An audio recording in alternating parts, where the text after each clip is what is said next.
তারকেশ্বর শহরের ছোট্ট rail station প্রতিদিন সকালবেলা ভর্তি হয়ে যায় স্কুল পড়ুয়া ছেলে মেয়েতে। গায়ে ব্যাগ, হাতে খাতা কলম আর মুখে টুকটাক আড্ডা। এই ভিড়ের মাঝেই সৌমিক আর অরুণা, দুজনেই ক্লাস 12-এর ছাত্রছাত্রী। সৌমিক চুপচাপ, সবসময় বইয়ের মধ্যে ডুবে থাকা এক ছেলে। অঙ্ক আর পদার্থবিদ্যা তার প্রিয় বিষয়। কিন্তু কিছুদিন হলো তার জীবনের অঙ্কের বাইরে নতুন এক প্রশ্ন জন্ম নিয়েছে, অরুণা। অরুণা হাসিখুশি মেয়ে, পড়াশোনায় ভালো, আবার গানেও দারুণ।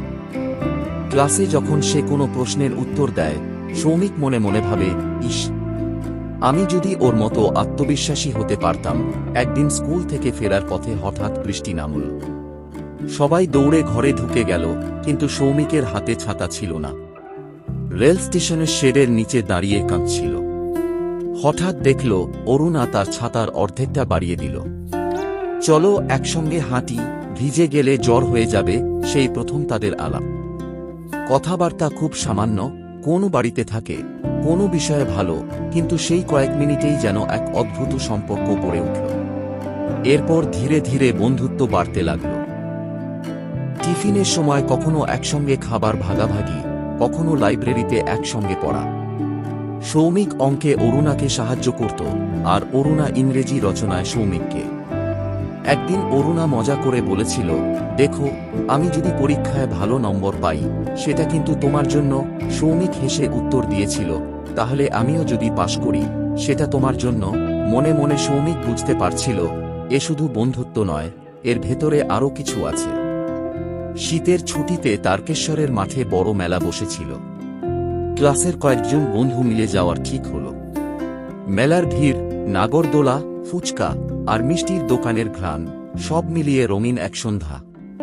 একসময় বন্ধুরা আলাদা হয়ে গেল। সৌমিক আর অরুণা হাঁটছিলেন পাশাপাশি। অরুণা হেসে বলল, তুমি এত চুপচাপ কেন? মেলায় এলে তো সবাই একটু হইচই করে। সৌমিক দ্বিধা কাটিয়ে উত্তর দিল, হইচই করতে পারি না, তবে তোমার সঙ্গে থাকতে ভালো লাগে। অরুণা কিছু বলল না, শুধু চুপচাপ চোখ নামিয়ে ফেলল। কিন্তু সেই নীরবতাতেই যেন লুকিয়েছিল হাজারো কথা। 12 ক্লাস মানেই প্রচণ্ড চাপ। সকাল থেকে রাত পর্যন্ত পড়াশোনা, টিউশন, মডেল টেস্ট, সবকিছু মিলিয়ে সময় পাওয়া কঠিন। তবুও সৌমিক আর অরুণা মাঝে মাঝে রেল স্টেশনের বেঞ্চে বসে খানিকটা সময় কাটাত। সেদিন এক বিকেলে সৌমিক বলল, অরুণা, যদি কখনো আমরা আলাদা হয়ে যাই, কলেজে গিয়ে যদি সবকিছু বদলে যায়। অরুণা একটু ভেবে শান্ত গলায় বলল, সবকিছু বদলালেও কিছু সম্পর্ক বদলায় না। মনে রাখো, দূরত্ব থাকলেও যারা একে অপরকে সত্যিই চায়, তারা কখনো হারায় না। সেই কথাগুলো সৌমিকের বুকের মধ্যে যেন আলো জ্বেলে দিল। বর্ষার এক দুপুরে স্কুল ছুটি হয়ে গেছে।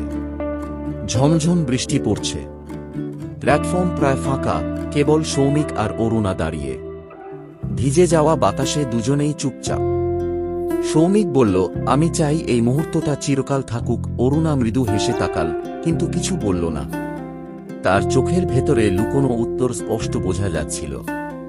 ফেব্রুয়ারির একদিন স্কুলে সরস্বতী পুজো হচ্ছিল। অরুণা হলুদ শাড়ি পরে এসেছিল। সৌমিকের চোখ সরছিল না তার থেকে। বিকেলের দিকে সবাই ছবি তুলতে ব্যস্ত। ঠিক তখন সৌমিক সাহস করে বলল, অরুণা, একটা কথা বলব। আমি জানি না ভবিষ্যৎ কেমন হবে, কিন্তু আমি তোমাকে ছাড়া আমার জীবন কল্পনা করতে পারি না। অরুণা চুপ করে রইল কয়েক সেকেন্ড। তারপর মৃদু হেসে বলল, আমিও তাই ভাবি সৌমিক। তুমি আমার সবচেয়ে আপন মানুষ। রেল স্টেশনে ট্রেন হুইসেল বাজিয়ে ছুটে গেল। আকাশে রঙিন আবছা আলো। দুজনের চোখে ভরে উঠল স্বপ্নের প্রতিশ্রুতি।